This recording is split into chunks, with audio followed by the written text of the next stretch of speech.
Très heureux de vous retrouver dans cette spéciale émission Questions et réponses à l'Université du Message. Vous êtes nombreux dans le monde à nous envoyer vos questions sur le mariage, l'adoration, les noms nouveaux de Dieu, bref, sur toutes les questions dans le message du prophète Branham. Avant d'aller plus loin, je vais me présenter. Je suis le frère Ben Brian Mutombo, journaliste à l'Université du Message. Je ne suis pas seul aujourd'hui. Je suis accompagné de mes deux collègues journalistes à qui je demande de se présenter.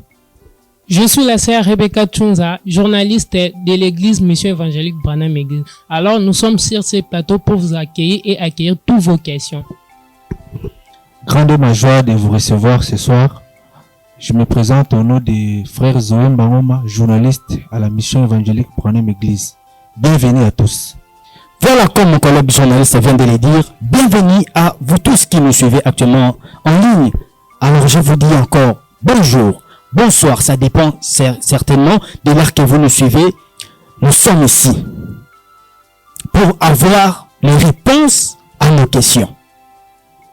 Sur le mariage, l'adoration, les noms nouveaux de Dieu, sur tous les domaines du message. Il y a des zones d'ombre, des interrogations, là où ça complique. Alors, le missionnaire africain vous donne la chance de poser vos questions et d'avoir les réponses dans ces spéciales émissions, bien entendu, questions et réponses à l'Université du Message. Ensemble avec vous, nous allons souhaiter la bienvenue au missionnaire africain Ben Mutombo ainsi qu'à son équipe. Bonsoir et bienvenue, cher pasteur. Bonsoir, chers journalistes. Merci pour la bienvenue. Je suis très content. Merci, pasteur. Comment vous allez aujourd'hui, pasteur? Je vais très bien. Très bien, surtout que je ne suis pas venu seul. Aujourd'hui, je suis accompagné du révérend Josué Kadiata et accompagné de l'AD Alexis Santou. Ce sont des piliers du message. Bon, ils ont trouvé qu'aujourd'hui ils doivent m'accompagner dans cette bataille des questions-réponses à l'Université du Message. Merci, pasteur. Nous rappelons au peuple de Dieu qui nous suivent actuellement en ligne. C'est votre spéciale émission Questions et réponses à l'Université du Message. Si vous tardez à envoyer vos questions, envoyez-nous vos questions. Nous allons répondre à cela. On ne va pas vous donner des réponses. Ça ne sera pas une pensée, mais ça sera de lecture sur le message du prophète Branham, ainsi que sur la Bible. Sans pour autant tarder, nous allons commencer à notre première question, à qui je demande à notre sœur de bien vouloir la lire. Alors, cher pasteur, première question, c'est basé sur le mariage. C'est posé par le frère John Kabongo. Je ne sais pas les lier. Le frère John Kabongo demande ceci. Un frère du message peut-il se marier avec une sœur qui ne croit pas de la même manière que lui?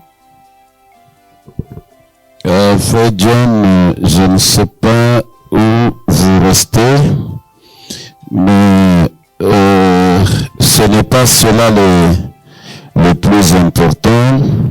Le plus important, c'est vous donner la réponse à votre question. Je suis dans le message intitulé « Soyez certains de Dieu », prêché le 25 janvier 1959. Je vais lire deux paragraphes seulement. Le paragraphe 5 et le paragraphe 6. Et puis, lors de son mariage, au lieu d'épouser quelqu'un parmi son peuple, il alla épouser une pécheresse, une idolâtre, qui adorait les idoles. Il épousa Jézabel, et elle n'était pas une croyante. Et jamais un croyant ne devrait épouser un incroyant. En aucun cas. On devrait toujours se marier entre croyants. Là, c'est la première écriture Selon le prophète Branham, un croyant ne peut pas épouser un incroyant. Ça, c'est l'enseignement strict du prophète Branham pour ceux qui le considèrent comme leur absolu. Ils doivent respecter cela. Mais il y a quelque chose que Dieu nous a aidés à découvrir. Nous pouvons profiter pour les donner. Les Israélites ne pouvaient jamais se marier avec les autres nations. Et les Israélites, ils naissaient Israélites. Jézabel venait d'une nation étrangère. Rien ne pouvait la transformer un jour pour qu'elle devienne une Israélite.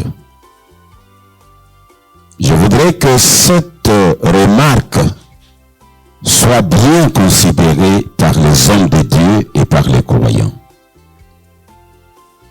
Tandis que chez nous, chez les nations, il y a une réalité qu'on ne peut jamais contourner. C'est laquelle? Aujourd'hui, la sœur qui me pose la question peut être une païenne. C'est-à-dire, elle n'est pas croyante du message de William Branham. Et tout le monde la considère païenne. Mais une année après, elle peut croire le message. C'est ainsi que le mariage devient un mystère réel chez nous les nations. Et si quelqu'un ne me comprend pas bien, il va voir comme si j'encourage le mariage mixte. Non. Je ne crois pas au mariage mixte, mais je révèle quelque chose. Pas révéler, c'est trop fort. Je montre au peuple de Dieu que celui qu'on considère païen aujourd'hui, demain peut devenir croyant. Mais celui qu'on considérait israélite hier, il mourra israélite. Donc, avec Israël, c'est différent de nous, les gens des nations. Et Dieu nous appelle chacun à son jour. Et par là, je vais donner une citation pour quitter cette question. Je suis dans le message que le prophète Branham a intitulé « Élie et l'offrande de la farine ». Élie et l'offrande de la farine, c'est un message prêché le 11 mars 1960. Je lis le paragraphe 27. Les vents chauds du jugement soufflaient sur une nation qui avait oublié Dieu. C'était durant le règne d'Akab, le plus cruel et le plus pervers roi d'Israël. Et il avait épousé une pécheresse, Jézabel, qui était une idolâtre. Et un mariage mixte comme cela n'est jamais florissant. Il ne peut pas l'être. Maintenant, suivez. Soit la femme se rangera du côté de l'homme, soit l'homme du côté de la femme. Je pense que je n'ai rien ajouté, mais j'amène l'humanité à comprendre que Branham, il comprend qu'il parle avec les gens des nations, qui aujourd'hui, il est païen, demain peut devenir croyant. Mais il insiste, épousez ceux qui croient comme vous. Mais on n'est pas oublié cette citation. Je pense que j'ai bien répondu. Peuple de Dieu à travers le monde, en tout cas, vous avez entendu la réponse du missionnaire africain. Avant d'aller plus loin, pasteur, moi, j'ai aussi une question. Suite à votre réponse, admettons que je veux me marier. Alors, puisque je ne peux pas aller prendre une épouse en dehors du message, je peux au moins parler à cette épouse, à cette femme, désolé, de venir entrer dans les messages Ensuite, là, je peux l'épouser. Est-ce que là, c'est permis ou c'est... Je vous permets de l'amener, mais de la laisser être épousée par un autre frère lorsqu'elle va se convertir. D'accord, peuple de Dieu, vous avez entendu les réponses du missionnaire africain. Parce que vous devez l'aimer pour la vie éternelle d'abord, avant de l'aimer pour la chair. Ah, Voilà. toi qui allais faire ça, tu vois, le missionnaire africain répondit. Alors, il n'a pas donné des réponses juste comme ça, il a lu le prophète Branham noir sur blanc. Sans plus tarder, nous allons aussi directement passer à la deuxième question, et que nous demandons à notre bien-aimé frère Zoé de bien vouloir la lire. Bien, comme nous parlons du sujet qui concerne le mariage, cette question est posée par le frère Nac Favero. Il dit ceci. Est-ce que... J'aime toujours connaître les liés du provenance. Le frère reste où? Malheureusement, il n'a Ça pas... me permet de comprendre que je suis suivi quelque part et je peux m'intéresser à l'endroit parce que dans toutes les villes, il y a toujours des esprits dans chaque ville.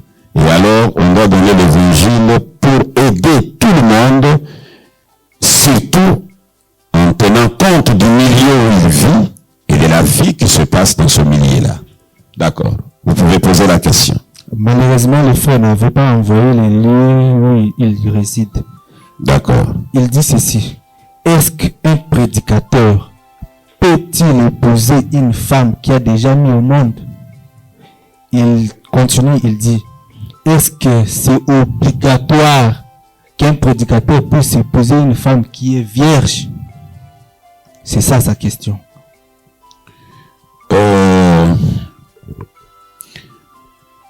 Nous prenons le...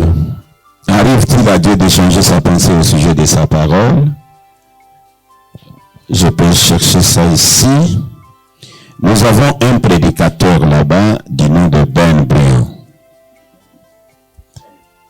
Ben Brion se marie à une femme qui était divorcée.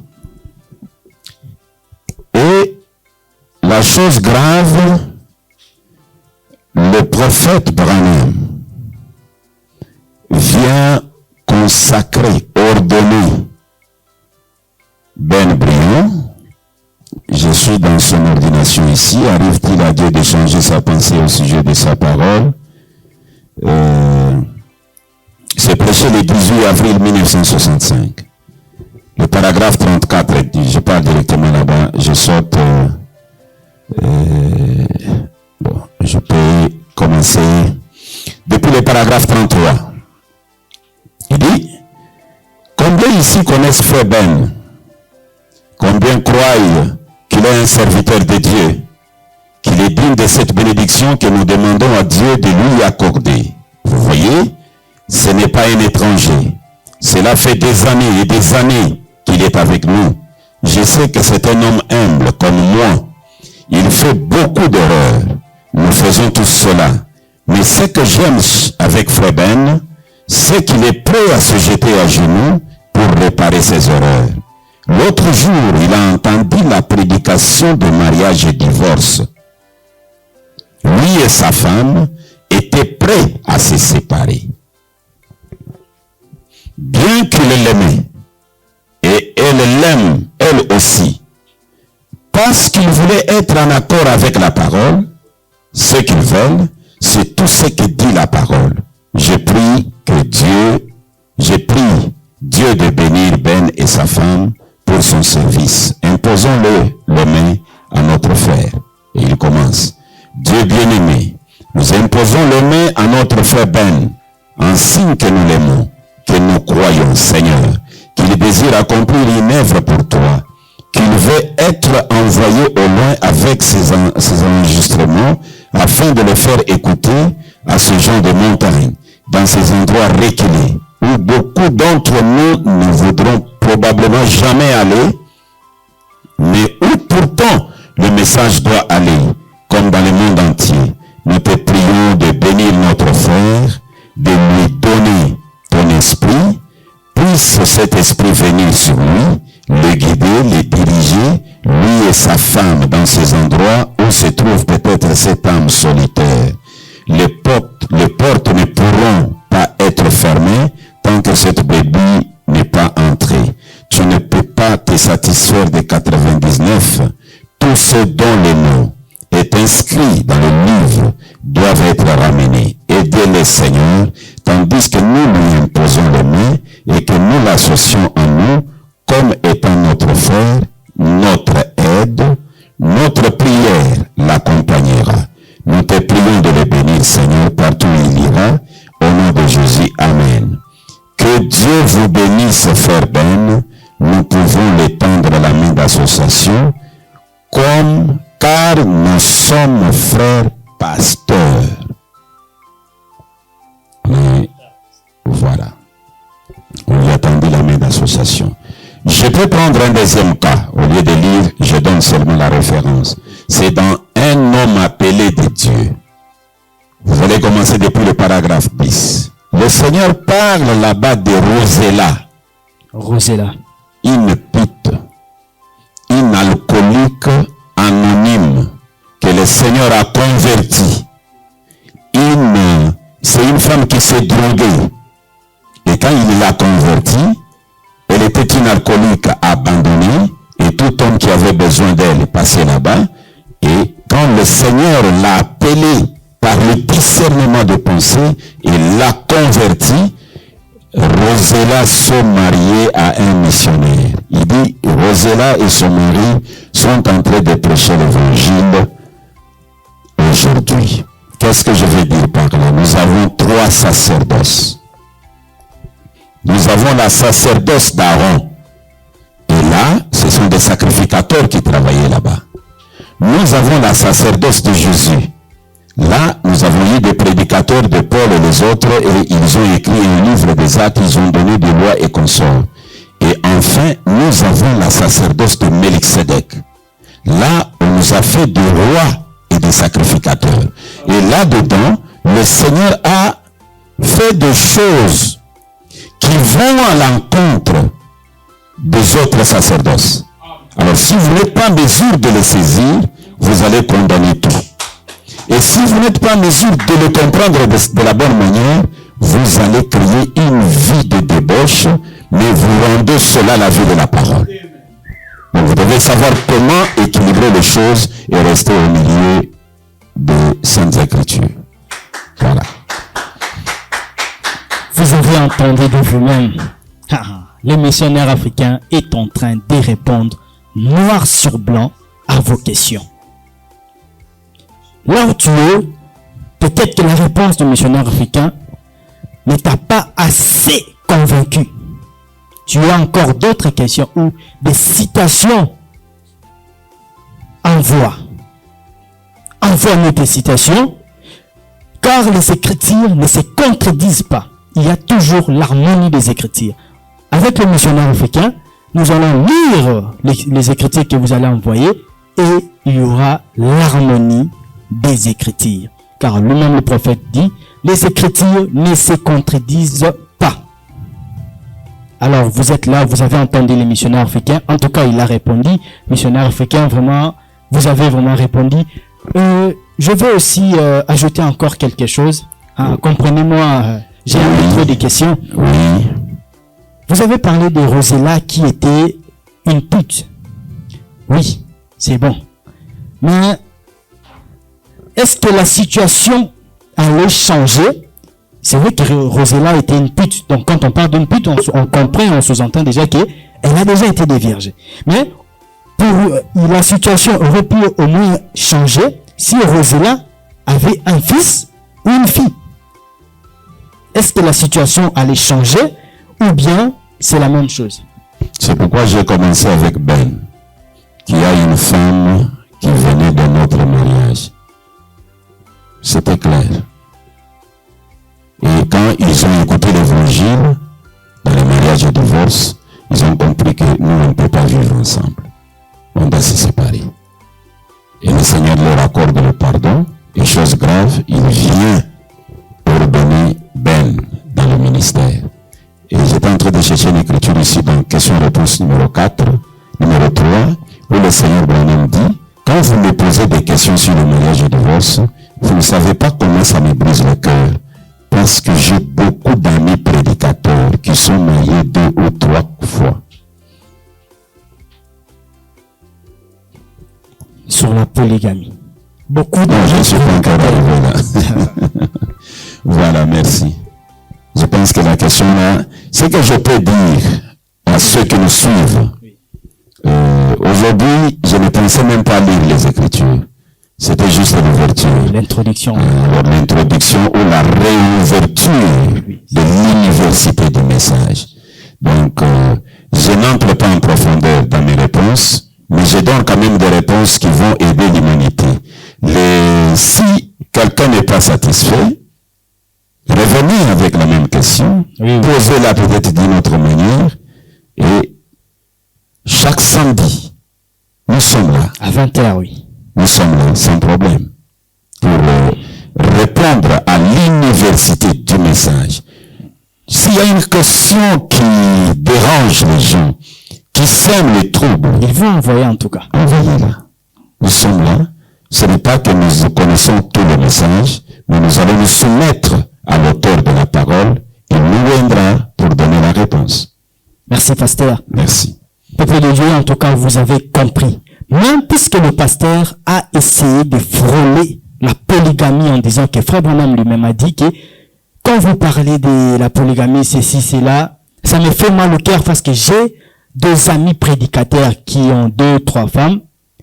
Alors, nous allons poser aux missionnaires africains la question concernant la polygamie. Nous allons demander à notre sœur journaliste, bien entendu, de nous lire cette question. Ok, cher pasteur, la question est celle-ci. Si le pasteur est réellement le représentant légal d'une église, est-il permis à un pasteur d'avoir 2 ou plusieurs femmes? Alors, si oui, est-ce que un représentant de Dieu peut-il mener une vie de cochon? Parce que la parole nous dit que non, la polygamie c'est une vie de cochon. Tandis que les représentants, nous avons, comme vous venez d'ailleurs de les lire, que non, il y a certains pasteurs qui se sont mariés 2 à 3 fois.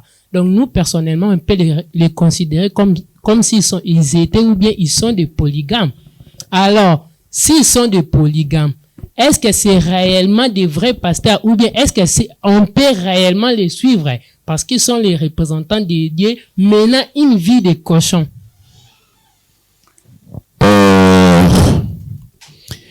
En tant que représentant, le pasteur comme représentant de Dieu, c'est la parole de Dieu. La polygamie vie de cochon. C'est aussi la parole. Est-ce que le frère a donné la référence? Non, il n'a pas donné la référence, mais tous on connaît, malgré qu'on ne connaît pas la référence, mais on connaît que la polygamie, c'est la vie des cochons. Je vais lire d'abord pour le représentant, le pasteur. Oui, oui. Et puis, je vais revenir sur la citation, la polygamie vie des cochons, telle qu'elle est répandue dans le monde par les hommes de Dieu. Je reviens, je suis dans vous devez naître de nouveau. Je lis juste cette seule écriture, ça doit être le paragraphe 83, si j'ai une bonne mémoire. Voilà, c'est 83.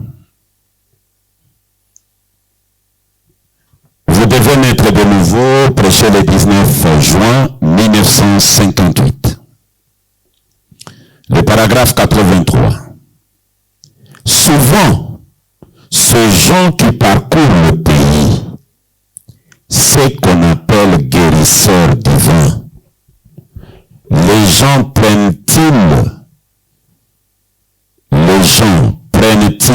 les prennent pour modèle?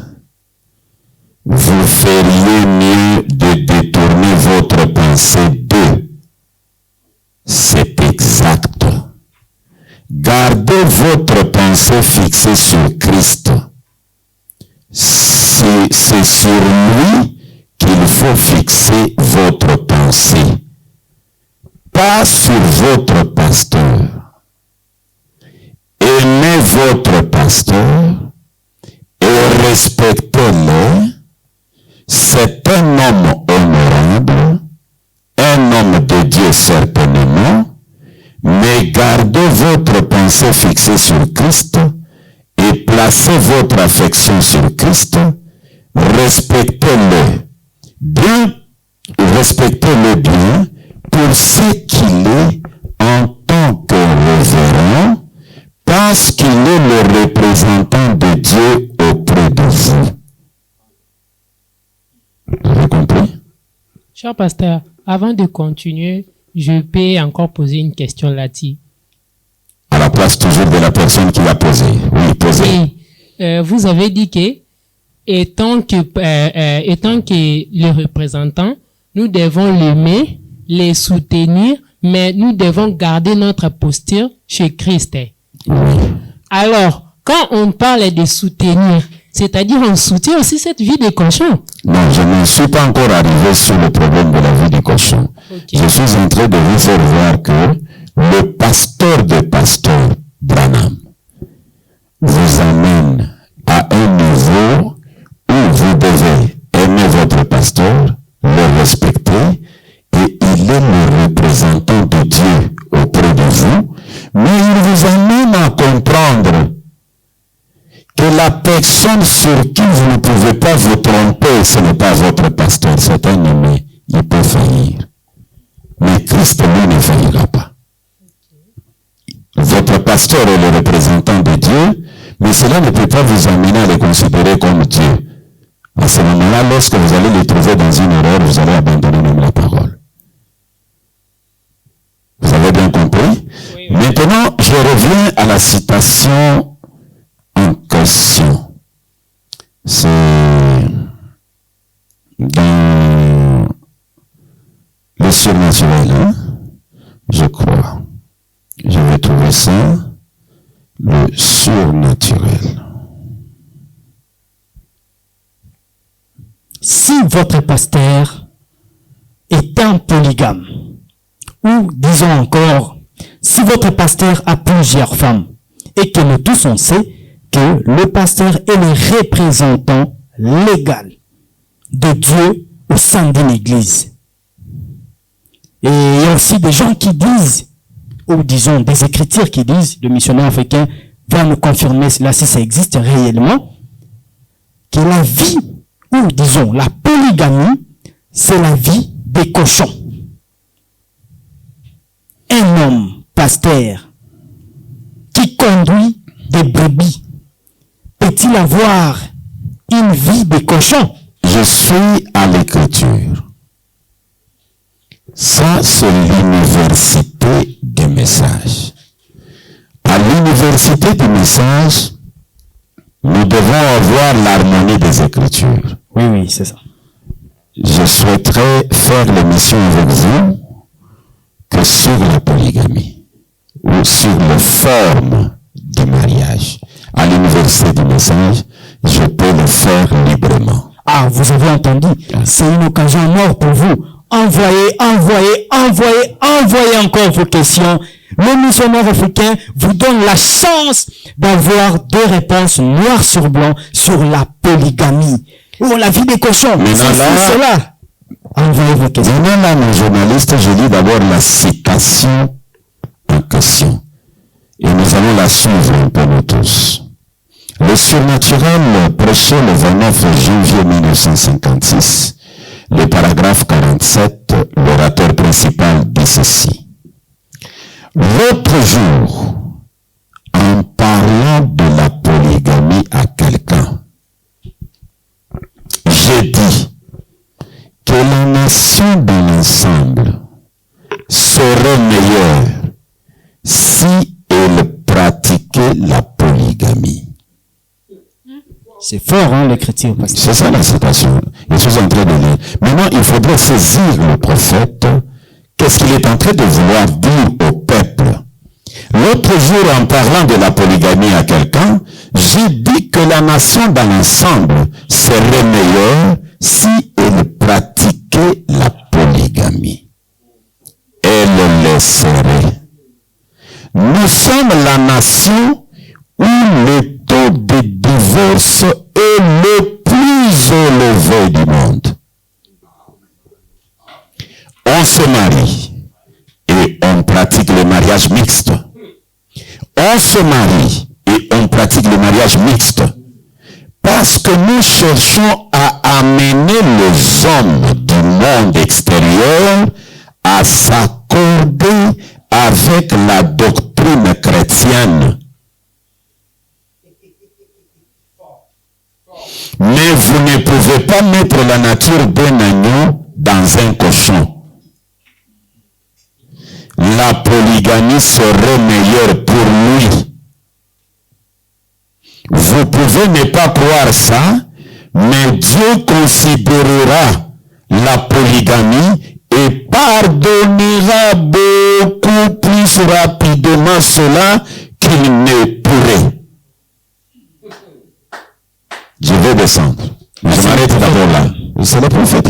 C'est ça. Maintenant, nous les prédicateurs, nous avons synthétisé pour dire la polygamie, c'est la vie des cochons. C'est cette citation que nous avons synthétisée. Mais la citation est là. Il évoque le cochon dans cette citation. Pourquoi? Pourquoi, pasteur? Il dit que la nation américaine, c'est une nation chrétienne, où on impose aux gens une doctrine chrétienne. Et avec cette imposition de cette doctrine chrétienne, ils ont maintenant des hommes qui se marient le matin et ils divorcent demain. Ils ont les gens qui pratiquent le mariage mixte. Ils ont les gens qui ont une seule femme, mais il a beaucoup de maîtresses en cachette. Des concubines. Vous comprenez? Oui, oui. Et moi, Branham dit, il ne faut pas les forcer à vivre la doctrine chrétienne. Si cette nation pratiquait la polygamie, ça pouvait être bien. Parce que la polygamie n'est pas la doctrine chrétienne. Mais ça donne à l'homme la possibilité de ne pas être hypocrite. Ça donne aux femmes qui sont devenues nombreuses sur la terre la chance d'être mariées d'une manière ouverte qu'avoir des enfants en cachette. Oui, oui. Vous comprenez? Oui. Et nous avons synthétisé. Je descends. Mais rappelez-vous, n'allez pas dire que je crois à la polygamie. Non. Ce que Dieu a dit, Moïse a dit que le pharisien a dit à Jésus, il a dit, pourquoi Moïse a-t-il permis une lettre de divorce? Jésus a dit, il l'a fait à cause de la dureté de votre cœur. C'est juste. Mais il n'en était pas ainsi au commencement. Il n'en serait jamais ainsi. Dieu l'a fait à cause de la dureté de leur cœur. Mais dans le pays où on pratique la polygamie, les tribunaux de divorce tournent au ralenti. Dans les pays où on pratique la polygamie. Oui, parce que les États-Unis ne croient pas à la polygamie. C'est là que vous avez trouvé dans les 70 semaines de Daniel, le Seigneur Branham qui dit là-bas, dans le pays où on pratique la polygamie, c'est 1000 fois meilleur qu'ici où on ne pratique pas la polygamie. Mais la polygamie n'est pas bonne. Lorsqu'on parlera sur la polygamie, nous allons entrer en profondeur. Regarde maintenant une citation que je peux ajouter dans les mariages et divorce. Oui, pas ça. Allez-y. Pasteur, est-ce que je peux rebondir sur une chose que vous venez de lire ici? Oui, vous êtes libre, mais vous êtes journaliste. Vous avez lu ici que Frère Branham a dit il ne croit pas à la polygamie. Alors, ceux qui pratiquent la polygamie, ils font ce qu'on appelle rendre service à Dieu en dehors de sa volonté, ou bien c'est comment? Je ne voudrais même pas le juger. Le Seigneur Branham a parlé ici que n'allez pas dire que je crois à la polygamie. Exactement. Il dit non, il ne croit pas à la polygamie. Maintenant, le même Seigneur Branham, il arrive en 1965 que quelques jours avant qu'il nous quitte. Il enseigne un enseignement intitulé « Le mariage et le divorce ». J'ai lu 2 citations là-dedans seulement. Ok, qu'est-ce que le Seigneur Branham dit à Et je sais que je suis en train de faire l'appel aux hommes de Dieu afin qu'ils puissent fonder le message et donner un son clair aux enfants de Dieu. Je lis le paragraphe 66. Mariage et divorce. Bon. C'est prêché le 21 février 1965. Bon. Alors, si tel est le cas, il y a 2 écoles de pensée chez nous sur le mariage et le divorce. 2 écoles de pensée. L'une d'elles donc affirme qu'un homme peut se marier seulement une fois, à moins que sa femme ne soit morte. Et ça, c'est une des questions. Cette école de pensée, c'est là où la mission évangélique mondiale Branham Église vit. C'est pourquoi vous me posez toutes ces questions. L'homme doit se marier qu'une seule fois, à moins que sa première femme ne soit morte. Là, c'est une école de pensée. Et ça, c'est une des questions. Mais si on se conforme à ça, on va au-delà des bornes. La première On école de va pensée. au-delà des bornes. Donc, il y a une borne, la limite. Donc, si vous allez au-delà, vous tombez ou... Vous comprenez? Le prophète donne l'autre école de pensée. Et l'autre, elle affirme, oh, si la femme ou le mari, n'importe lequel des deux, a commis un adultère, n'importe lequel des deux peut être répudié et se remarier. Et Branham dit, vous vous retrouverez au-delà des bornes avec ça. Là, c'est fort. Alors, vous voyez, ce n'est ni le sud-est, ni le nord-est. Dans ces 2 écoles de pensée, la personne qui nous a posé la question, il place la polygamie dans quelle école de pensée? Ah, là, on va lui retourner la question, alors. On ne lui retourne pas la question, on va approfondir cela les jours où on va entrer en profondeur. Je donne la 2e citation dans le mariage et divorce. D'accord. Le mariage et divorce, c'est une révélation que le Seigneur a reçue, et avant de donner cette révélation, parce qu'il a reçu cette révélation de mariage et divorce longtemps, mais ça pesait. Il ne voulait pas enseigner ça. Parce qu'il voyait les dégâts que cela peut amener. Mais, quand il est monté à la montagne, il a reçu la solution, la grâce, pour gracier les gens, afin que les dégâts ne s'effacent pas. C'est ce qu'il est venu enseigner.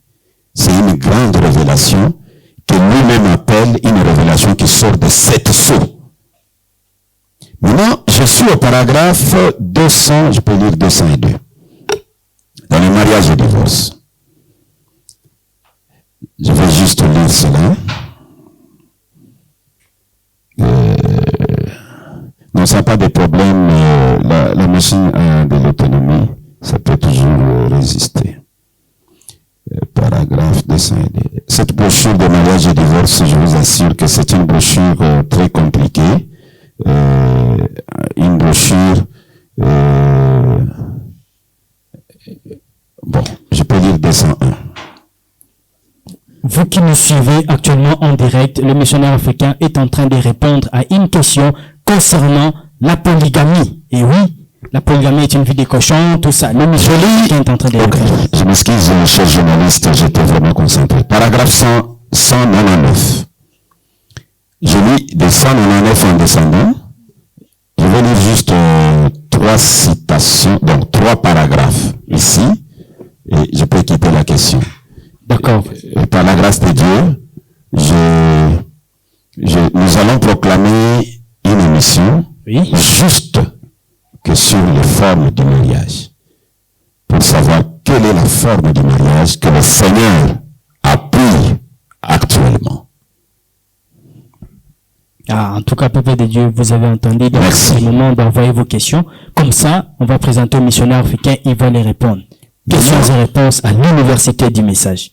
Maintenant, dans le mariage et divorce, je risque de faire un enseignement ici. Je prends seulement 199 en descendant. Au départ, il n'y avait qu'une alliance.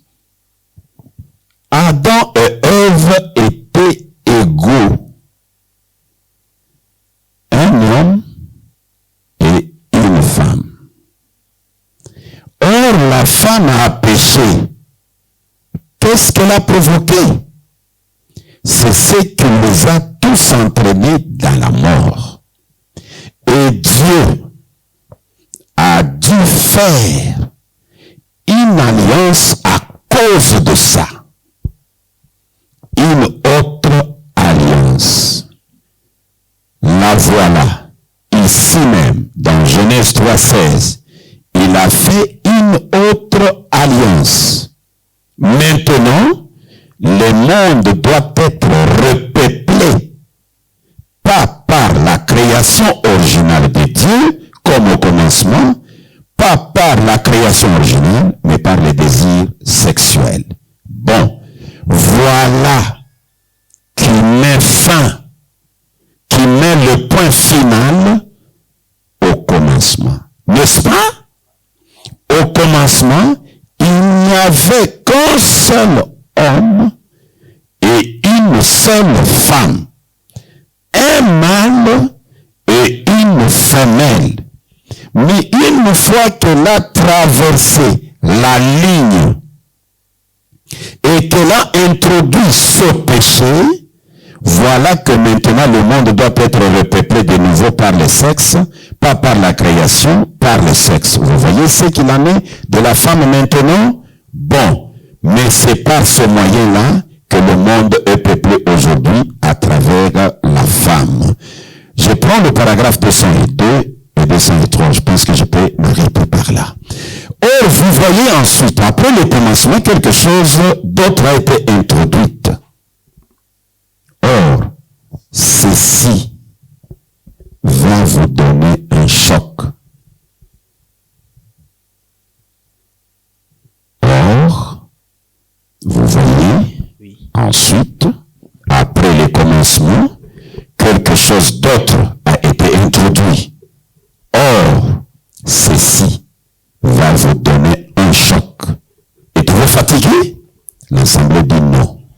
Restez assis tranquillement, encore un petit moment. Ensuite, quand l'alliance double de l'homme et de la femme a été faite par le sexe, une alliance complètement différente. Pas l'alliance originale, mais une autre alliance. Maintenant, qu'est-ce qui est introduit? La polygamie partout. Donc, après le commencement, la polygamie a été introduite à la fois chez l'homme et chez les animaux. Après le commencement, la chute, voilà que Dieu maintenant, en second lieu, met de nouveau en place une nouvelle nature par le sexe. Dieu a créé la première sans le sexe. Les croyez-vous? L'ensemble dit Amen. Maintenant, il s'agit d'une autre alliance avec la nature. Il l'a mis à un autre rang par le sexe. La deuxième alliance. Un mâle, beaucoup de femelles. Un cerf, tout un rang de biches. Pas vrai? Un taureau, tout un troupeau de bétail de vaches. Un coq, une basse-cour pleine de poules. pas vrai? Un David, selon son cœur, avec 500 femmes et 100 enfants qui lui naissaient chaque année, des femmes différentes, un homme selon le cœur de Dieu. Un Salomon avec 1000 femmes. Mais remarquez là, au commencement, il n'en était pas ainsi, mais maintenant, on est après le commencement. La femme a fait cette chose-là, alors elle devient simplement ce qu'elle est maintenant. Vous voyez, David, le roi qui représentait Christ, et il descend. Donc là, je dis que je lis seulement. Oui. Maintenant, vous voyez, là-bas, Branham dit, je ne crois pas à la polygamie. Mais ici, dans la révélation de mariage et divorce, il commence, si nous descendons avec ça, il commence avec, je sais que Joseph, mon fils, tu crois... C'est chaud en tout cas ici, oui. C'est ça l'ambiance à l'université du message. Mais moi, je ne crois pas à ce que vous croyez là. Pasteur, vous aussi, vous croyez à la polygamie? Qui? Vous aussi, vous croyez à la polygamie? Moi, je suis comme Frère Branham. Ah, ok. Mais si une personne venait dans votre église et qui vous disait que j'ai déjà une femme, vous pouvez encore me bénir avec une autre deuxième femme. Est-ce que vous pouvez le faire ou pas? Je disais que moi, je crois comme Frère Branham à 100%. Je crois comme Frère Branham à 100%. Oui, oui. Là où le Seigneur Branham croit quelque chose, si vous lisez seulement une citation de Frère Branham, Oui. le pasteur Ben croit ça. Mais ici, vous venez d'appuyer la polygamie. Donc, si une personne venait, il a déjà une femme chez lui. Et puis... Sœur journaliste, rentre dans votre peau de journaliste. Sors d'abord dans le pot, dans le... ne sois pas croyante. Ne sois pas une sœur dans l'église. Mais reste d'abord journaliste. Et on répondait à ceux qui ont posé des questions. Qu'est-ce que je suis en train de faire avec le frère? Je ne voudrais pas que le frère appelle tel pasteur cochon parce qu'il n'a pas la même vision que lui. Parce qu'il n'aura pas la capacité d'appeler David cochon. Alors, restons dans les Écritures et laissons chacun croire. Si la personne croit ce qu'il croit là, il a les Écritures. Respectons. C'est pourquoi, vous voyez, quand le Seigneur Branham commence à parler, il dit, ce que je vais dire ici, ça va vous donner un choc. Oui, oui. Et réellement, vous n'êtes pas choqué? Choqué. Et ça choque. Quelque part là où Frère Branham a dit que non, si l'une d'entre elles commet l'adultère, on peut les répudier. Donc, si l'homme commet l'adultère ou bien la femme commet l'adultère, on peut les répudier. Maintenant, je m'imagine, est-ce qu'un homme peut accepter, lui, il est venu payer la dot et puis on les répudie? Non, il n'y a pas une écriture qui permet... Mais vous venez de lire, c'est moi ici. Non, c'est là où il parlait de deux écoles de pensée. Il y a des gens qui disent que si l'homme commet l'adultère ou la femme, l'un ou l'autre peut répudier. Okay. Vous savez... je risque d'entrer dans beaucoup de matières pour montrer qui est la femme, qui est l'homme, mais ce n'est pas ça le problème aujourd'hui. Aujourd'hui, nous faisons la réouverture de l'université du message, là où nous ne cachons rien. Oui, oui. Ici, nous avons une chaire internationale, une chaire placé dans l'univers. Donc là, nous répondons à des questions partout. Ça peut venir de l'Australie, ça peut venir de l'Amérique. Nous répondons. Mais quand j'arrive à la mission évangélique mondiale Branham Église, là, je sais que je suis en train de parler à mes brebis ici. Je connais leur niveau, je leur donne la nourriture comme ça pour qu'ils puissent grandir et atteindre la perfection. Mais à l'université du message, je ne suis pas pasteur. Là, je suis le missionnaire africain. Oui, c'est ça, le missionnaire africain. En tout cas, c'est chaud, la polygamie. Vous sentez qu'il y a de matière. Alors, envoyez vos questions. Envoyez. Le missionnaire africain va répondre. Envoyez. Je crois, pasteur, vous avez clôturé avec... Oui, j'ai mis une virgule parce parce que nous allons faire un programme avec vous. Est-ce que des questions sont terminées? Non, il y a encore. Oh, il nous reste encore deux questions. Ok, posez. À la fin, on va faire maintenant le programme pour mettre tel jour nous venons que pour tel enseignement, tel jour, et on va récolter les questions dans tel domaine-là et on avance. Alors, peuple de Dieu, en tout cas, vous avez entendu le missionnaire africain. Il vous a donné des réponses noir sur blanc sur la polygamie. Voilà. Vous qui disiez que la polygamie, c'est une vie des cochons, pasteur, avant d'aller plus loin. Donc, vous confirmez qu'il n'y a pas une écriture qui confirme que, donc, dont le prophète lui-même dit que la polygamie est une vie des cochons. Non, de cette manière-là, il n'y en a pas, mais il y a une écriture que nous, les hommes de Dieu, nous avons synthétisée. À part de cette écriture que nous avons synthétisée, je respecte les hommes de Dieu qui ont synthétisé ça. Mais l'écriture est telle que je vous ai dit. Voilà. En tout cas, peuple de Dieu, l'ambiance est bonne. Vous sentez déjà que la polygamie, c'est autre chose. Le missionnaire africain vous a donné l'occasion encore de revenir ici. Journaliste, reste journaliste, ne pas. Oui, Merci beaucoup. Alors, envoyez-nous vos questions, envoyez les questions sur la polygamie, le missionnaire africain là. Ensemble avec lui, on va établir un programme pour répondre que sur la polygamie. Voilà, pasteur, nous allons passer maintenant à notre quatrième question de la journée, soirée, ça dépend. Selon le message, Élie et Moïse descendront-ils physiquement en Israël ou en esprit?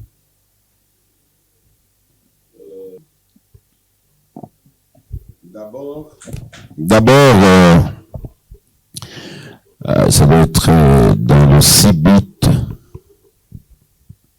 Instruction, non. Je vais prendre d'abord instruction de Gabriel, les instructions, le Sibit, les instructions de Gabriel à Daniel. C'est vrai, la Bible a annoncé des oliviers qui sont des joints, Élie et Moïse, qui doivent aller prêcher l'évangile. Mais quand l'orateur principal est arrivé, lui, il n'a pas abordé les choses de cette manière-là. Il va faire cette déclaration. Je vais voir un peu si je suis dans le Sibit de Gabriel, non, les instructions,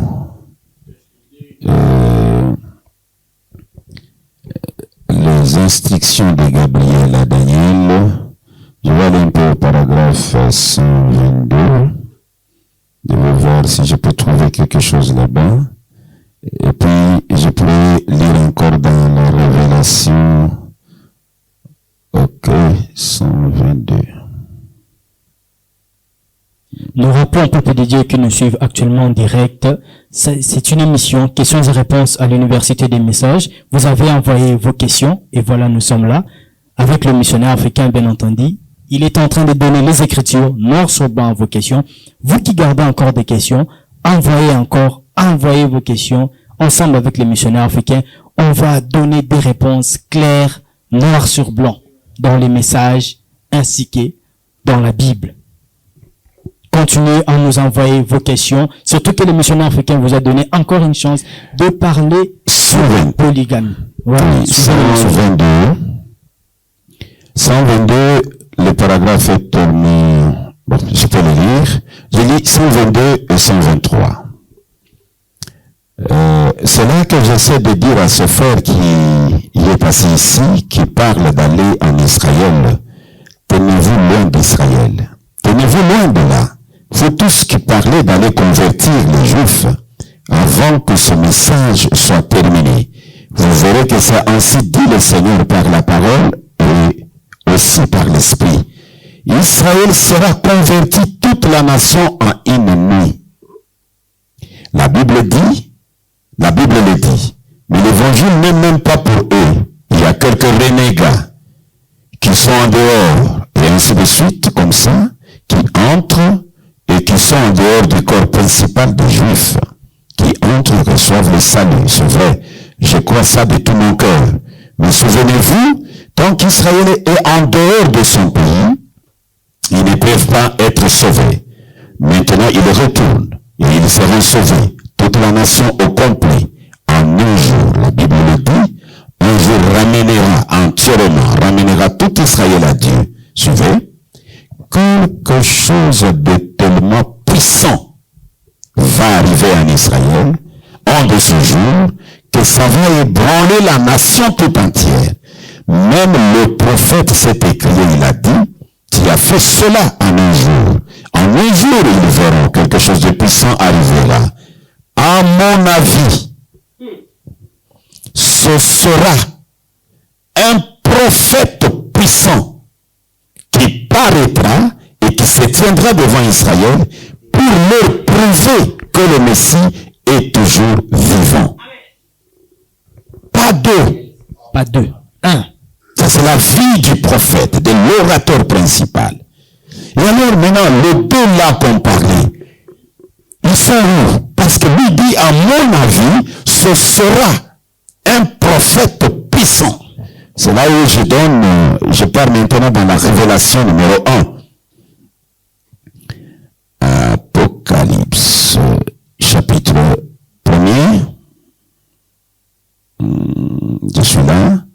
Là, je vais prendre le paragraphe 42. Vous devez trouver ça. C'est pour dire à mes frères que ça ne sera pas. Je crois que cette question doit venir de Bukavu. Oui, de Bukavu. Ça vient de Bukavu. Le frère qui a posé la question, j'ai même oublié son nom. Ça vient de Bukavu. Malgré la guerre, mais le Seigneur fait grâce que ses enfants soient quand même épargnés. Et nous prions Dieu que tous les Branham à Bukavu, tous les Branham à Goma, à Walikale, partout, soyez protégés par la main du Seigneur. Nous sommes de cœur avec vous. Amen. Amen. Je suis au paragraphe 42. Il dit ceci. Avant cela, c'est la révélation numéro 1, prêché le 4 décembre 1960. Avant cela, une femme se leva dans la réunion, une baptiste. Elle était venue là sans intention particulière. Elle se tenait au milieu de l'assemblée et le Saint-Esprit descendit sur elle. Et elle commença à parler en langue. C'était une baptiste de la première église baptiste de Chiveport. Elle ne se rendit pas compte de ce qu'elle avait fait. Avant qu'elle puisse dire quoi que ce soit, le Saint-Esprit donna l'interprétation, disant, ainsi dit le Saint-Esprit, le Seigneur, dans moins de 3 mois, l'esprit de Moïse, l'esprit d'Élie et de Christ sera à l'œuvre dans ce tabernacle. 3 esprits dans ce tabernacle. Il dit, cela se réalisait de façon parfaite. De façon parfaite. Voilà. Ça s'est réalisé. C'est là où Branham dit, j'ai toujours cru que c'est moi, Branham, qui dois ramener Israël au Seigneur. Voilà les tabernacles dans lesquels les 3 esprits se sont camouflés. Je peux lire cela rapidement. Oui. Parce que je l'ai déclaré. C'est toujours dans les instructions de Gabriel à Daniel. Là, nous prenons le paragraphe 150 ou 152. Je prends ça directement, nous quittons la question.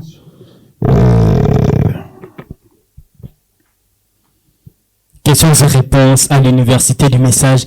Nous sommes là avec vos questions. Le missionnaire Fékin est en train de donner les réponses claires, noir sur blanc. Il n'est pas en train d'inventer ou de dire sa pensée. Non, il est en train de lire noir sur blanc les Écritures. Écoutez les missionnaires. Le paragraphe 150.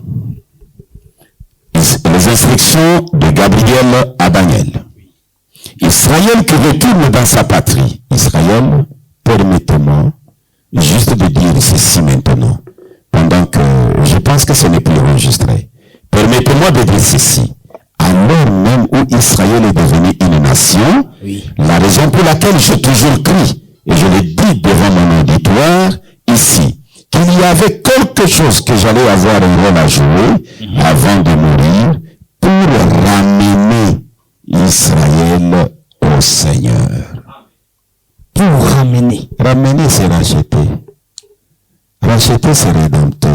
Maintenant, il donne des raisons. Okay. C'est qu'à l'heure même, d'après la charte panaméricaine, où Israël a été déclaré une nation pour la première fois, depuis qu'ils avaient été dispersés il y a 2000 ans, 2500, qu'ils n'étaient plus un peuple, c'est exactement à cette heure-là, précisément à cette heure, que l'ange du Seigneur m'a rencontré là-bas et qu'il m'a envoyé vers avec l'évangile. Exactement en même temps, le 7 mai 1946. Et aussi, une autre chose qui me fait savoir ça, que c'est moi qui dois faire ça, c'est qu'il ramène le cœur des enfants au père et le cœur des pères aux enfants. Le message. Remarquez? Malachie 4, pas 3. 4. Et il donne la troisième chose.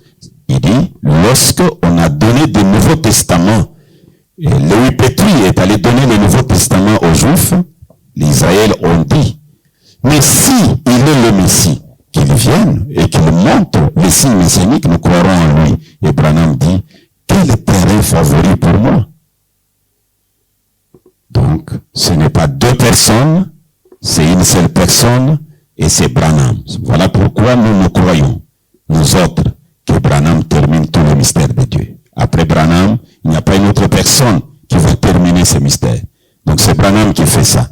Donc je pense que la réponse est donnée aux frères. Alors, cher missionnaire, vous avez dit que les trois esprits seront dans une seule tabernacle. Les tabernacles, là, c'est Branham tabernacle ou bien les tabernacles en tant qu'une seule personne? Branham tabernacle, c'est Branham tabernacle. Donc, si tous les frères là qui étaient dans le Branham tabernacle, eux aussi ont reçu cet esprit de... Non, le tabernacle là, c'est un homme. Ah oui, ok. Voilà. Alors, quel est le nom de ces tabernacles? C'est William Marion Branham. Est-ce que vous avez aussi des écritures noires et blanches sur C'est ça? pourquoi je venais de vous lire là où Branham dit, j'ai toujours cru que c'est moi qui dois le faire. Et je dois le faire avant de mourir. C'est clair. Ah, le missionnaire africain a deux réponses à tout, en tout cas. Alors, Après les réponses à tout, il y a d'autres qui nous échappent. Merci pour le compliment, mais c'est Branham qui a la réponse à tout. oui, c'est ça, missionnaire. Merci. Alors, pour bien citer, avec notre séance d'émission d'introduction, nous allons passer à notre dernière question, qui nous demandons à notre frère Zoé de bien vouloir la lire. Cher pasteur, cette question vous est destinée.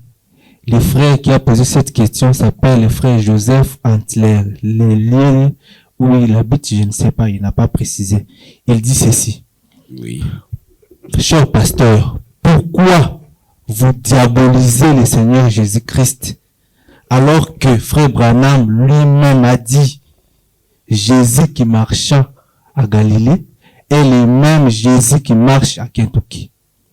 Pourquoi vous diabolisez le Seigneur Jésus-Christ aussi longtemps que le même esprit qui habita dans le corps de Jésus habite dans le corps de Branham? Donc, si le Seigneur Jésus-Christ est le diable, automatiquement le frère Branham aussi l'est. La question vous est posée. Je ne sais pas à quelle heure et quand moi j'ai diabolisé Jésus. Pour quel intérêt je vais diaboliser Jésus? Je n'ai jamais diabolisé Jésus et je ne pourrai jamais le diaboliser. Moi, je me limite sur ce que les Écritures disent. Le même Jésus qui a marché en Galilée, il marche à Kentucky. Bon. Je crois qu'il a envoyé la citation, je crois. Non, il n'a pas envoyé la citation. Bon. Les gens sont allés même voir le prophète Branham pour lui dire, je peux lire, hein? Lisez, cher pasteur. Je peux lire, je suis dans question, je réponse numéro 3. Question-réponse, ça doit être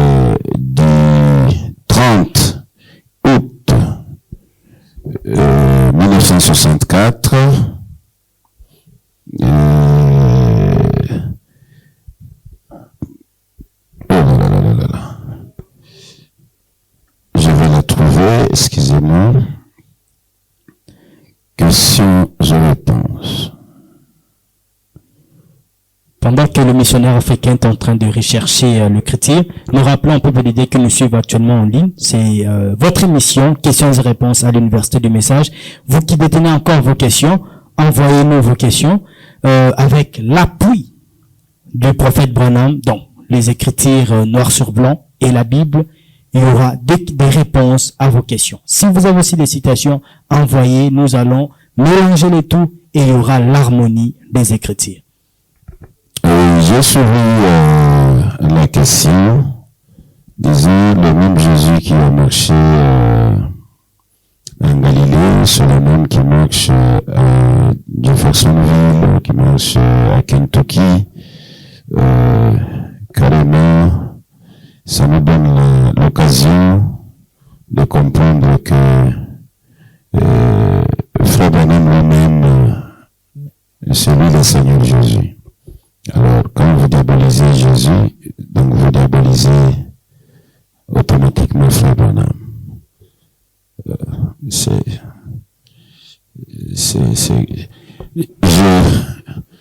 Voilà encore un deuxième sujet que je voudrais qu'on puisse retenir. Oui, pas ça. Le sujet de diabolisation de Jésus. Jésus, serpent. Jésus, semence de serpent. Jésus, diable. Tout ça, oui. J'aimerais que nous puissions prendre toutes ces questions, Oui. que nous puissions venir avec ça. Alors, les 2 semaines qui viennent, donc les 2 samedis qui viennent, Oui, pas ça. nous devons les partager. Un samedi pour ce qui est lié à la polygamie, et notre samedi pour ce qui est lié à la diabolisation, au serpent. Est-ce que Jésus est le serpent? S'il est le serpent, carrément, Branham est aussi le serpent. Bon. Ce sont des questions de raisonnement. Si vous dites que automatiquement Branham n'est pas Jésus. Branham n'est pas Jésus. Questions-réponses du 30 août 1964 matin. La question 329e. Veuillez expliquer ceci. S'il vous plaît. Les gens disent que Frère Branham est plus qu'un homme, qu'il peut crier, et que Jésus peut avoir exactement la même apparence que Frère Branham. Les gens disent. Les gens disent. Veuillez expliquer ceci. S'il vous plaît. Les gens disent que Frère Branham est plus qu'un homme, qu'il peut crier, et que Jésus peut avoir exactement la même apparence que Frère Branham. Paragraphe 87, il commence à répondre. Maintenant, laissez-moi, c'est ce que la personne a dit. Qui qu'elle soit, je ne la connais pas, mais je suis votre frère. Voyez-vous, Jésus est votre sauveur. Je ne peux pas être votre sauveur car lui vous a déjà sauvé. Maintenant, là, vous êtes tout près de la vérité et en même temps très loin de la vérité. C'est compliqué. Tout près de la vérité et en même temps très loin de la vérité. La personne qui a raconté à cette personne ceci, or, c'est juste pour moi, ceci a l'air d'être une écriture de femme, une très belle écriture. Et je dirais que c'est une écriture de femme. Pas vous, frère Caps, ne penseriez-vous pas que ce soit une écriture de femme, une belle écriture? Je ne sais pas qui c'est, voyez. Maintenant, Frère Branham, Jésus pourrait-il vous ressembler? Ou seriez-vous Jésus ou quelque chose comme cela? Dans un sens du mot, c'est l'exacte vérité. Dans un sens du mot, c'est l'exacte vérité. Dans un autre, c'est Antichrist. Voilà la différence entre le juste et le faux. Faire de moi la personne du Seigneur Jésus-Christ serait Antichrist. Fin des citations. Faire de moi la personne du Seigneur Jésus-Christ serait Antichrist. Alors, pasteur, je peux poser une sous-question. Que je finisse la citation. Voyez-vous, car cette personne-là du Seigneur Jésus est assise à la droite de la majesté dans les lieux très hauts, et il reviendra avec une grande puissance et avec une grande gloire. Point. Mais que sa vie qui était en lui soit sur moi ou sur vous qui les possédez, c'est l'exacte vérité, et vous devenez Christ. Vous devenez Christ. L'esprit qui était en Jésus. Oui. Soit en moi, Branham, c'est l'exacte vérité. Mais me faire moi, Branham, La la personne de Jésus-Christ, c'est Antichrist. Dans l'exposé des âges, la page 318 vers 320, le prophète Branham dit, il y aura un esprit dans le monde, dans les derniers jours, qui fera croire aux gens que le dernier messager est le Seigneur Jésus-Christ. Il dit, c'est un esprit de séduction. C'est un esprit diabolique. Et c'est un esprit qui est en train d'envahir le monde du message, surtout le monde des adorateurs pour le moment. Vous allez voir dans nos églises des adorateurs, c'est vraiment l'inverse. Quand vous allez dans l'église telle que Goshen Tabernacle, Oui. vous allez dans l'église comme Zoé Tabernacle, vous allez dans l'église comme Tabernacle de Mbujmaï, pour ne citer que cela. Vous allez trouver que lorsque le prédicateur essaie d'élever Branham, les enfants de Dieu soulèvent des chaises Oui. et ils font des chutes.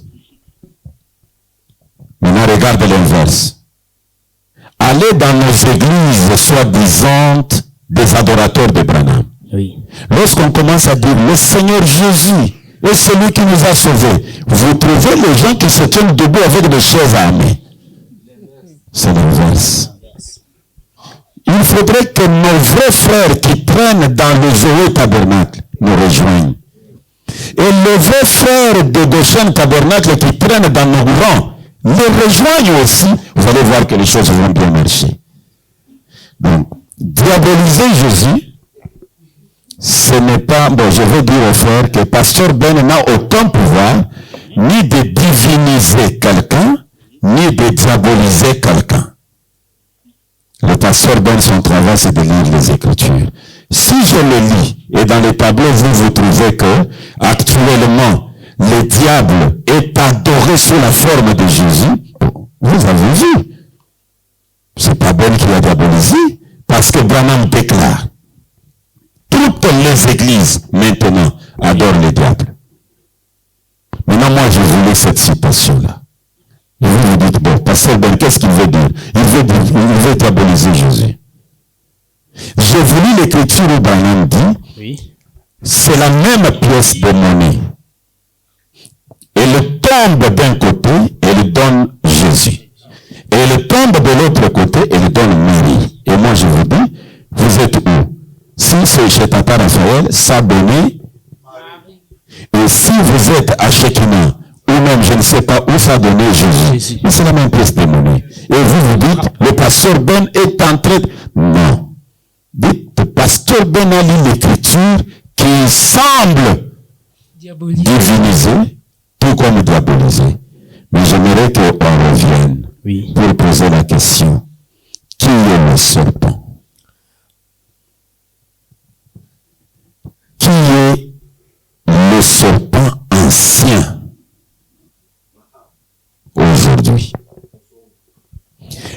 diable est où aujourd'hui et Dieu est où aujourd'hui? Nous allons revenir sur ça en tout cas. Déjà, actuellement là, ils entendent, donc ils envoient déjà leurs questions. Nous allons encore en reparler en tout cas. Alors, pasteur, moi, j'avais quelque chose à ajouter. Vous avez dit que Jésus n'est pas Branham et Branham n'est pas Jésus. Oui. Et vous avez aussi lu l'écriture là où Branham a dit que lui ne ressemble pas à Jésus. Oui. Alors, je m'en souviens dans le brochure intitulé « Essayer de rendre un service à... » Non, c'est... Oui, essayer de rendre un service en Dieu sans que cela ne soit sa volonté. Dans le paragraphe 122 ou bien 212, oui, 212, il dit que nous avons eu des élus, des manteaux d'Élie, des tuniques d'Élie, de tout ce qu'on veut d'Élie. Mais l'Élie d'aujourd'hui, c'est le Seigneur Jésus-Christ. Alors, que dit-il par cette écriture? L'élu d'aujourd'hui, c'est le Seigneur Jésus-Christ. Et nous croyons tous que l'élu de... Même ceux qui disent que Branham n'est pas Dieu, même ceux qui disent que Branham est Dieu, tous on sait que l'élu d'aujourd'hui, c'est frère Branham. C'est là où vous avez trouvé le prophète Branham qui dit la personne qui a dit ça. Ouais. Il est près de la vérité, mais il est si loin de la vérité. Et en étant près de la vérité, il soutire l'esprit qui était en Jésus. Il l'introduit ici. Et en étant loin des Écritures, il refuse que la personne de Jésus ne soit Branham. C'est là où vous allez voir, il a enseigné pour aider les petits enfants à grandir. Il leur a dit, Hébreux 13:8, vous le lisez mal. Jésus-Christ est le même hier, aujourd'hui, éternellement, veut tout simplement dire qu'il est le même à l'exception du corps physique. Quand on dit le lit d'aujourd'hui, c'est le Seigneur Jésus-Christ, commencez d'abord par enlever le corps. Ok. Voilà. Donc, si on peut dire, c'est que l'esprit d'Élie et l'esprit de Jésus est en Branham. Non, l'esprit qui avait divinisé Jésus, Tout à fait. c'est le même esprit qui Très bien avait corrigé. divinisé Branham. Très bien corrigé. Parce que cet esprit-là, appelé le grand esprit, a commencé depuis l'Ancien Testament. Parce que vous irez dans tout l'Ancien Testament, vous ne trouverez personne qui a prié au nom de Jésus. Oui, oui. Mais Dieu a été adoré là-bas. Et quand il vient, il entre dans le corps de Jésus, il est devenu un avec Jésus. Et Branham dit Jésus a un commencement et une fin. Et comme il a un commencement et une fin, et il dit la divinité a tabernaclé en Jésus pendant 3 ans et 6 mois. Et quand il dit tout ce qui était en Jésus et en Branham aujourd'hui, c'est cette divinité-là qui a tabernaclé 3 ans et 6 mois. Mais après 3 ans et 6 mois, il a crié, mon Dieu, pourquoi m'as-tu abandonné? Et quand Dieu quitte quelque part, qui rentre Si on là-bas? comprend bien, les écritures que vous lisez, ça diabolise le corps de Jésus et non l'esprit qui était en Jésus. Vous savez que le prophète Branham va plus loin pour dire que je vous ai donné l'écriture de la pièce de monnaie. Oui, oui. Et il descend et dit, voilà l'adoration catholique de Jésus et Marie. Là, il n'a même pas parlé du corps. Là, ça devient un peu compliqué. Voilà. Moi, je ne suis pas là pour cette question-là aujourd'hui. Je suis là seulement pour introduire et réouvrir l'université. Les jours à venir, ça va chauffer. Oui, ça a toujours réveillé tous les démons de l'air drap. Questions et réponses à l'université du message. Donc, vous sentez déjà qu'ici, on est dans un autre niveau. Université du message. Pasteur, avant de clôturer, quelque chose m'est venu aussi en tête. Je m'aimerais bien savoir, on peut devenir les diables ou on est diable dès avant la fondation du monde? Parce qu'il y a d'autres gens qui disent que comment est-ce que le pasteur Ben peut dire que Jésus est le diable alors qu'il a abrité en lui la divinité pendant 3 ans et 6 mois. Il faut commencer d'abord par les aider à comprendre que pasteur Ben n'a aucun pouvoir de dire ça. Mais la question selon laquelle on peut devenir, c'est une question simple qu'elle-même pouvait comprendre. Le serpent dans le jardin d'Éden était beau, était bon. Quand Dieu l'a créé, il a créé Adam, Il a créé les serpents, il a créé toutes ces créatures. Dieu a dit tout est bon, y compris les serpents. Il n'était pas maudit. Mais lorsque l'esprit de Lucifer a quitté le ciel et venu sur la terre, entré dans ce corps du serpent, ils sont devenus un. Dieu est venu les maudire. Vous suivez très bien. Oui, pasteur. Maintenant, vous devez connaître les étapes de ce serpent. Quand est-ce qu'il était bon? Et quand est-ce qu'il est devenu maudit? Si vous ne comprenez pas ça, vous allez souffrir.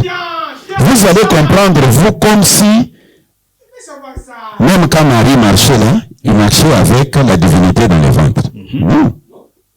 Non. Vous devez connaître les étapes des événements, les étapes des qualifications. Comment est-ce qu'on peut qualifier ça? On les qualifie quand et quand? Regardez Alexis ici. Il avait 12 ans. Oui. Qui pouvait l'appeler un trafiquant de diamants? Personne. Qui pouvait l'appeler AD? Personne. Mais comment on ne peut pas connaître, distinguer les étapes et leurs qualifications? Le prophète Branham vous dit, dans le jardin de Gethsémani, Dieu a quitté Jésus. L'onction l'a quitté. Maintenant, vous nous brandissez une écriture qui dit tout ce qui était en Jésus et en Branham, vous voulez nous dire même l'abandon de Dieu. C'est fort, pasteur. Là, vous touchez un Pendant qu'on dit à Branham, je suis ta part, qui ne te sera jamais retiré. Mais à la croix, lui dit, on m'a abandonné. Mais Branham n'a jamais été abandonné. C'est fort. Vous devez vérifier si vous êtes réellement un adorateur. Et laisser l'adoration aux adorateurs, c'est bien. Qu'être là comme un ramassis pour créer des troubles inutiles. L'émission vient sur le serpent. Oui, oui. Je voudrais parler sur le serpent, les étapes du serpent. La différence entre le serpent ancien et le serpent d'airain. Est-ce qu'aujourd'hui Dieu nous a promis la venue d'un serpent? Même Jésus lui-même dans la Bible, il a parlé, il a dit, vous méchants que vous êtes, vous avez donné de bonnes choses à vos enfants. Quel est ce papa-là? Son enfant lui demande un poisson, lui donne un serpent. Et vous dire que Dieu nous a donné un serpent aujourd'hui? Non. Alors on va avoir une émission, on va aller en profondeur. Nous avons été parachutés dans ce monde que pour ça. Pour ça, c'est ça. D'accord.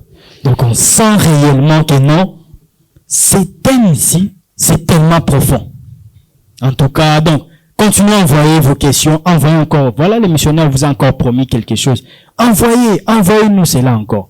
Ça va, on va encore revenir ici devant les missionnaires africains et vous serez encore en ligne en train de nous suivre. Voilà, c'est ça vraiment. Je crois que on a épuisé, hein? Oui, là on est déjà... S'il y a une autre question, je suis là. Non, puisque c'était l'introduction, alors on va quand même laisser les goûts aux gens. Continuez quand même à nous envoyer vos questions. Le missionnaire africain vous a donné la chance de parler en long et en large sur la polygamie et sur ces mystères de serpent. Le parcours du serpent. Alors c'est déjà le moment de continuer, de commencer à envoyer vos questions. Nous allons encore revenir ici devant les missionnaires africains. Alors n'oubliez pas, c'était votre spéciale émission, questions et réponses à l'Université du Message. Chaque samedi à 20h, nous sommes là en ligne dans la page Mission évangélique Branham Église. Alors, nous sommes en train de chuter, chers missionnaires. Regardez notre caméra. Ces gens-là, d'autres même ne sont pas dans les messages, mais ils envoient des questions. Dites-leur quelque chose. Ceux qui sont dans les messages et ceux qui ne sont pas dans les messages. Chers internautes, chers auditeurs, mes bien-aimés frères et sœurs, chers croyants du message du temps de la fin, chers chrétiens, que Dieu vous bénisse. bénisse. Je suis très heureux et très content de votre confiance que vous nous témoignez. Nous sommes disposés toujours. Et je profite pour saluer tous les bonhommes à travers le monde, ceux qui vivent en Australie, ceux qui vivent au Canada, en Europe, en France, en Suisse, aux États-Unis d'Amérique, ceux qui vivent en Afrique australe, en Afrique de l'Ouest, ceux qui vivent au Brésil, en Afrique centrale. Ça fait longtemps que le surcharge nous avait empêché de continuer avec ce programme qui est votre programme. Nous regrettons pour cela. Ça n'a pas été un sabotage, mais nous sommes là. Aujourd'hui, nous avons recommencé. Envoyez-nous vos questions. Et bientôt là, nous allons encore ouvrir l'évangile du 3e Exode.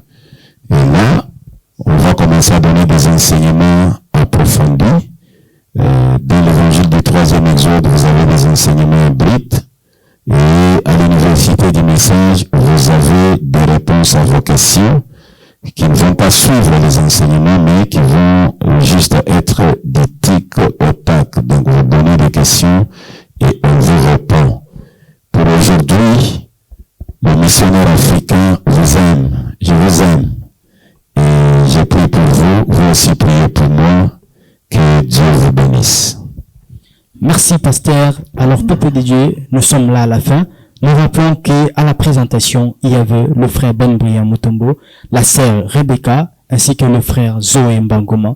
C'était notre spéciale émission, questions et réponses à l'université des messages. Nous vous souhaitons une bonne soirée. Merci d'avoir suivi cette vidéo et à la prochaine. Que Dieu vous bénisse.